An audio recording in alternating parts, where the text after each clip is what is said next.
Karthigai Deepam serial இன்னைக்கான எபிசோடில் என்ன நடக்க போகுதுன்னு பார்க்கலாமாங்க. அதுக்கு முன்னாடி என்னுடைய சேனலை நீங்கள் சப்ஸ்கிரைப் பண்ணலைன்னா மறக்காமல் சப்ஸ்கிரைப் பண்ணிக்கோங்க. தீபா வந்துட்டு அங்க பிரதட்சணை பண்ணுறாங்க. என்னோட அத்தை வந்து சீக்கிரமாக கிடச்சிடணும், எங்கே இருக்காங்க அப்படின்னு சீக்கிரமே தெரியணும் அப்படின்னு வேண்டிக்கிட்டு அங்கே பிரதட்சணம் பண்ணி முடிக்கிறாங்க.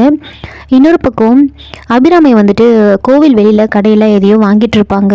அப்போது அங்கே பெருக்கிட்டு இருந்தவங்க வந்து அபிராமியை பார்க்குறாங்க. பார்த்த உடனே இது வாட்ஸ்அப்பில் வந்த அந்த அம்மா ஃபோட்டோ மாதிரியே இருக்கே அப்படின்னு சொல்லிட்டு பார்த்து செக் பண்ணி பார்க்குறாங்க. அவங்களே தான் அப்படின்னு சொல்லிட்டு குரூப்பில் வந்து அவங்கள வந்து அப்படியே ஃபோட்டோ எடுத்து ஷேர் பண்ணி ஒரு வாய்ஸ் மெசேஜ் வந்து போடுறாங்க. இந்த அம்மாவை காணோன்னு வந்து வாட்ஸ்அப்பில் வந்திருந்தது. இந்த அம்மா வந்து காஞ்சிபுரம் பக்கத்தில் இருக்கிற செய்யூர் அம்மன் கோவிலில் தான் இருக்காங்க அப்படின்னு ஒரு வாய்ஸ் மெசேஜை வந்து போட்டு விடுறாங்க. ராணி வந்துட்டு உடனே அதை பார்க்குறாங்க. பார்த்துட்டு அவங்களோட நம்பருக்கு கால் பண்ணி கேட்குறாங்க. நான் தான் வந்து அந்த ஃபோட்டோ வந்து ஷேர் பண்ணேன் அப்படின்னு சொல்கிறாங்க.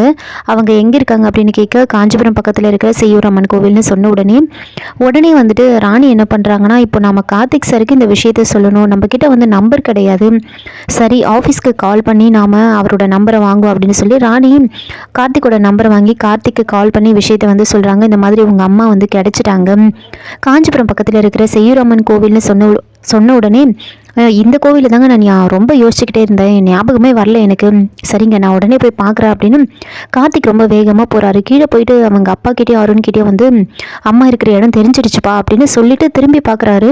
ஐஸ்வர்யாவும் அவங்க அம்மாவும் இருப்பாங்க. அதனால் எந்த இடம் அப்படின்னு சொல்லாமல் சைலண்ட்டாக நான் போய் அம்மாவை கூட்டிகிட்டு வந்துடுறப்பா அப்படின்னு சொல்லிட்டு அங்கேருந்து போகிறாங்க. இதை பார்த்துட்டு இருந்த ஐஸ்வர்யா வந்துட்டு என்ன பண்ணுறாங்கன்னா, ஒருவேளை கார்த்திக்கு அத்தை இருக்கிற இடம் தெரிஞ்சிருக்குமோ, அந்த கோவிலை பற்றி தெரிஞ்சிருக்குமோ, அதனால தான் போகிறானோ அப்படின்னு யோசிச்சுக்கிட்டு உடனே வந்து ரவுடிக்கு கால் பண்ணுறாங்க. எங்கே இருக்கீங்க அப்படின்னு கேட்க அவங்க வந்துட்டு போயிட்டுருக்கோம் மேடம் அப்படின்னு சொல்கிறாங்க. சரி சீக்கிரமாக போங்க, யாராவது வர்றதுக்கு முன்னாடி நீங்கள் தூக்கணும் அப்படின்னு சொல்கிறாங்க. சரி நான் அவங்களும் வேகமாக போயிட்டுருக்காங்க. இன்னொரு பக்கம் அபிராமி வந்துட்டு விளக்கெல்லாம் ஏற்றி வச்சுட்டு இருப்பாங்க. அப்போது அந்த ரவுடிங்க வந்து கரெக்டாக வந்து கோவிலுக்கு வந்துடுவாங்க. அங்கே கோவிலில் வந்து தீபா, மீனாட்சி, மைதிலி 3 பேரும் வந்து பேசிகிட்டு இருக்காங்க. மைதிலி வந்து ரொம்ப நம்பிக்கை கொடுக்குற மாதிரி பேசுகிறாங்க. கண்டிப்பாக உன்னோட அத்தை கிடச்சிருவாங்க, நீ பயப்படாத அப்படின்னு சொல்லிட்டு இருக்கு. அப்போது மீனாட்சியோட ஃப்ரெண்டு ஒருத்தவங்க அங்கே வராங்க. அப்போது மீனாட்சி கிட்ட வந்து பேசுகிறாங்க. எப்படி இருக்குது அப்படின்னு கேட்டுட்டு, நீயே ரொம்ப டல்லாக இருக்க அப்படின்னு கேட்க, அப்போ மீனாட்சி வந்துட்டு வீட்டில் ஒரு பிரச்சனை, அதனால் அத்தையை 2 நாளாக காணும், எங்கேயோ போயிட்டாங்க அப்படின்னு சொல்ல அவங்க வந்துட்டு சரி உங்கள் அத்தை எத்தனை நாளாக காணும், நான் வந்து நேற்று அவங்கள கோவிலில் வந்து பார்த்தேன் அப்படின்னு சொல்கிறாங்க. உடனே எந்த கோவில் அப்படின்னு மீனாட்சி கேட்க, இந்த மாதிரி காஞ்சிபுரத்தில் இருக்கிற செய்யூர் அம்மன் கோவிலில் தான் நான் பார்த்தேன் அப்படின்னு சொல்கிறாங்க. உடனே மீனாட்சி, ஆமாம் அந்த கோவில் தான், இவ்வளோ நேரம் அந்த கோவில் ஞாபகம் வராமல் யோசிச்சுட்டு இருந்தேன், நல்ல வேலை, நீ ரொம்ப தேங்க்ஸ் அப்படின்னு சொல்லிட்டு தீபா கிட்ட சொல்லி உடனே கார்த்திக் இந்த விஷயத்த சொல்கிறாங்க. தீபா வந்துட்டு அத்தை இருக்கிற இடம் தெரிஞ்சிருச்சு அப்படின்னு கார்த்திக்கு கால் பண்ணி சொல்ல, அப்போ கார்த்திக் வந்துட்டு செய்யூர் அம்மன் கோவில் தானே அப்படின்னு கேட்குறாங்க.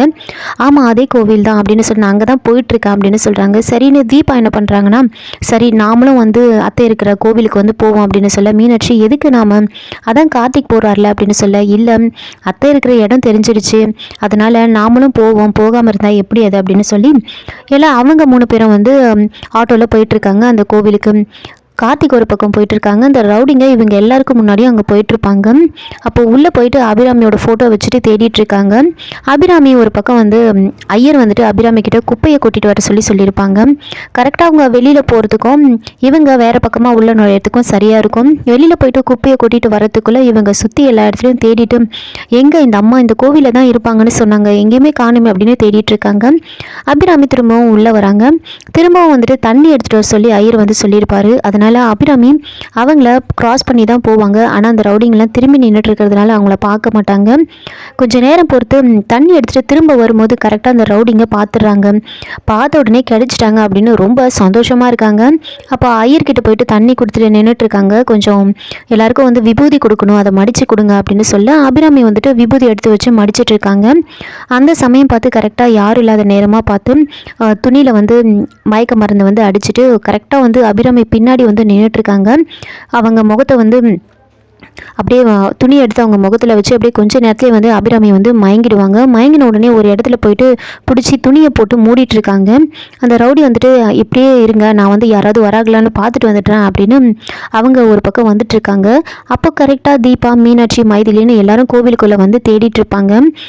தீபா வந்துட்டு நேராக வந்து அந்த ஐயர்கிட்ட போயிட்டு அபிராமியோட ஃபோட்டோவை காமிச்சு இவங்க என்னோட அத்தை, இவங்களை காணோம் அப்படின்னு கேட்குறாங்க. உடனே அவங்க இந்த அம்மா இந்த கோவிலில் தான் 2 நாளாக இருக்காங்க அப்படின்னு சொல்கிறாங்க. சொன்ன உடனே ரொம்ப சந்தோஷப்படுறாங்க. இதோட இந்த எபிசோடு வந்து முடிச்சிருக்காங்க. என்னோட ரிவ்யூ பிடிச்சிருந்தால் லைக் பண்ணுங்கள், மறக்காமல் சப்ஸ்கிரைப் பண்ணுங்கள்.